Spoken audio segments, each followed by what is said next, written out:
રાજકોટ પોગીને ખાલી લીધા ગરમા ગરમ વડાપાવ, મોંઘામાલી દુકાનમાંથી લઈ લીધા કપડા અને વીઆઈપી માંથી છોડાવ્યા નવા નવા ચશ્મા.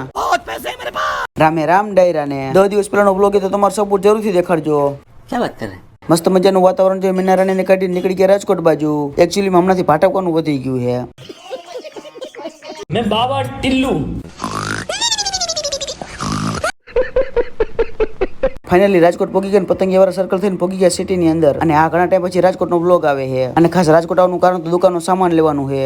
શાબાશ બેટા. ઉડી બાબા ટ્રાફિક સિગ્નલ તો નાખે રાખી દીધા છે. साला ये दुख का खत्म नहीं होता बे. પછી ફાઇનલી રાજકોટ ની એક બજારમાં ગાડી પાર્ક કરી લટપટ કરતા પોગી ગયા કપડા વાળાની દુકાને.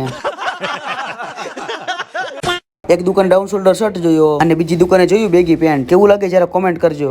પછી તો રખડતા બખડતા પોગી ગયા રાજકોટની મોંઘામાલી દુકાનમાં. અને ત્યાં તો જોરદાર અને મસ્ત મજાના કપડા હતા, પણ ભેગા મોંઘા એટલા હતા. પછી ફાઇનલી મસ્ત મજાની જોડી ગમી ગઈ ને કરીને નાખ્યો ખર્ચો. अच्छा. કાળા ડીમાં વાદળા ઘેરાણા અને આવી ગયો વરસાદ. અને પછી દે રાજકોટના ફેમસ વડાપાવ. वाह क्या एक्टिंग कर रहा है. બબી વડાપાવ જાવટી મીના રાણીને ઉપર 5 કિલોમીટર આગે પોગી ગયા વીઆઈપી મેન્સ વેર માં. हेलो भाई. પોગી તો ગયા પણ આપણે કપડાની ચશ્મા લેવાના છે.